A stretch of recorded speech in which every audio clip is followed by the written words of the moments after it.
আজকে সকালবেলা তো উঠেছিলাম ঘুম থেকে, কিন্তু সকালবেলা উঠে একটা কাজ ছিল, একটা ইম্পর্টেন্ট কাজ ছিল। সেই কাজটা করে আবার ভোরবেলায় না ভীষণ বৃষ্টিও পড়ছিল এখানে আমাদের।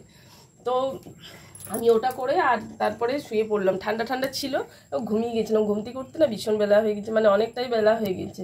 তো একটু বেলা হয়ে গেল, এক কাপ চা করে এসে পরে আমি জানলা দিকে বসলাম। মানে এখন কটা বাজবে বাবু? 7টা বাজবে, 7টা বেজে গেলো। 7টার সময় উঠলাম, তো চাটা খেয়ে নিই, তারপরে তো রান্না তো আছেই, সারাদিন তো একই কাজ ওটা। আজকে জলখাবারের এত ঝামেলা নেই, জলখাবারের ঝামেলা নেই বলতে আমার বাবু মানে আমার ছেলে আর আমার ভাগনা দুজন মিলে বলেছে, মাইমা আজকে জলখাবার বানাতে হবে না তোমাকে, তোমার ঘুম থেকে উঠতে বেলা হয়ে গেছে, তো তুমি একটা কাজ করো, আমাদেরকে ম্যাগিটা রেডি মানে দিয়ে দাও। ওটা নাকি ম্যাগিটা ভালোই রান্না করে দু ভাইয়ে, তো আজকে ম্যাগি বানাবে জলখাবারে। তাই একটু কাজ আমার কম হলো, আমি তো ডাইরেক্ট চান টান করে রান্নার দিকে চলে যাব। তো আজকে ওই ম্যাগির রেসিপিটাই ওরা মানে আমি শেয়ার করব, যে আপনাদের বাচ্চাদের ম্যাগিটা বানিয়ে খেতে পারে, কোনো অসুবিধা না হয়। বাচ্চাদের জন্য এই ম্যাগির রেসিপিটা খুবই সোজা আর খুব কিন্তু টেস্টি হয় খেতে। এখানে বাবু এখন ম্যাগি বানাবার জন্য গ্যাস জ্বালাচ্ছে। তো দেখো বাবু কিন্তু গ্যাসটা জ্বালিয়ে নিয়েছে আর এবার চাপিয়ে দিচ্ছে যেটাতে ম্যাগি বানাবে।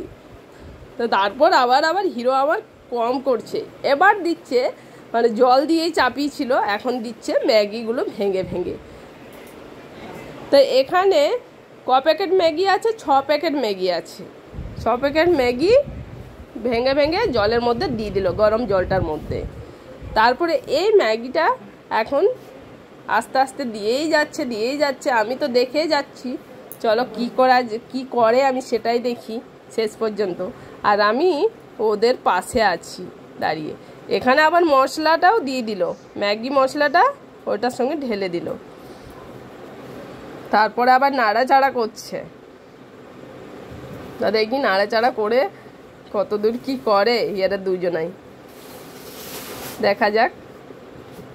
দেখো এখানে কিন্তু ম্যাগিটা সুন্দরভাবে সেদ্ধ হয়ে গেছে, আর ম্যাগির মধ্যে দিয়ে দিল একটু হলুদটা ঠিক ভিডিও করা হয়নি। এবার দিয়ে দিচ্ছে বাবু বাটার দিচ্ছে দুটো, মানে ওই যে 7 টাকা না 10 টাকা দাম নেই, আমি ঠিক জানি না, ওইটাই কিনে এনেছে, ওটা দিচ্ছে। আর এখন দিয়ে দিল 2 চামচ দুধ। এই ম্যাগিটা বানাতে গেলে স্পেশালি বাটার আর দুধ দিতেই হবে, তাছাড়া কিন্তু টেস্টটা এতটা ভালো আসবে না। তারপর অনেকটা ম্যাগি হয়েছিল 2 ভাই খাবে বলে, তো এখানে গরমে ঢালতে পারছিল না, তা আমি একটু ওদের হেল্প করে দিলাম।